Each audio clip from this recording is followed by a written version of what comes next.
आप देख रहे हैं जिला देवरिया से संवाददाता सालम खान की खास रिपोर्ट। तो बने रहिए खबरों के साथ, देखिए आगे की पूरी रिपोर्ट।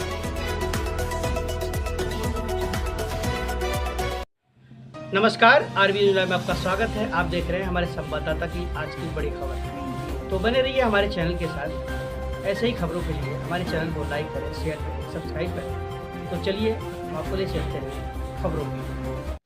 देवरिया विकासखंड भाटपा रानी के ग्राम धवरकन में स्वर्गीय हरिकृष्ण पाठक की 8वीं पुण्यतिथि मनाई गई, जिसमें भंडारे का भी इंतजाम किया गया।